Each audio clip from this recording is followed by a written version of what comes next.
Mfundisi wenkosi, uBombela simuzwe ethi ukhuphuke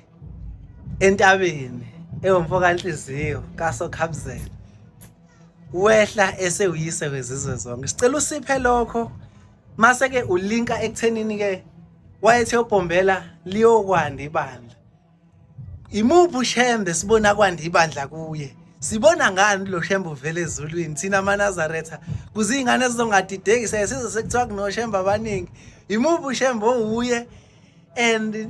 sibona ngani lo Shembe uye kodwa uyithathe lapha entabeni kuBombela mase uzoyilinka noShembe khona ukuthi nangu uShembe. Baba mfundisi wenkosi. Phela uShembe usuthi sibona ngani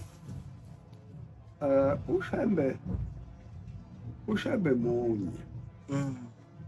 abababili akazabekho umunye futhi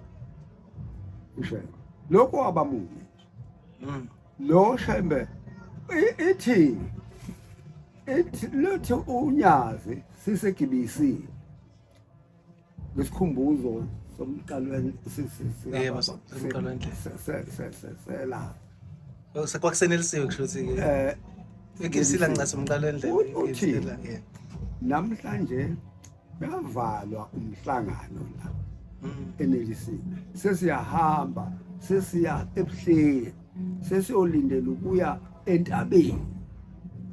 kodwa izintaba ziyafana nje ayikho intaba enomehluko kunenye intaba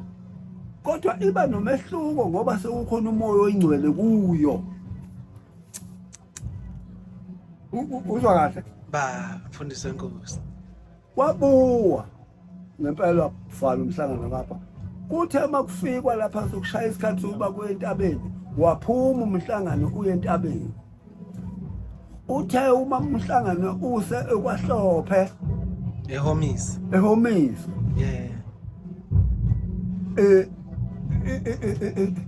uNyazi lapha phezulu kwahlophe lapha esikedleni lapha phezulu yebo nangu kusela uthatha lushoni saphi thatha uright lapha shona phansi emahlathini finish ngo 2014 mangaphosisi futhi benze njani abantu bahlubuka bayale abanye abantu bahlu kodwa inqwaba yalandela inkosi uNyazi abakhethiweyo balanda abanye bahlubuka nakho bathi usesisa manje lapha indaba yinye indaba sesazi Kenani manje siyabona nje nilandelani umoya oyingcwele ngoba munye yiwo lo moya ongcwele ayehlangene nawo lo owayehlangene nawo uBombela owawuthatha entabeni yasenhlangakazi yebo la ingake zethi ngehla senguyise wezizwe zonke ngoba yesengenwe uShembe sewuShembe manje ke okusho ukuthi lo moya awuhambi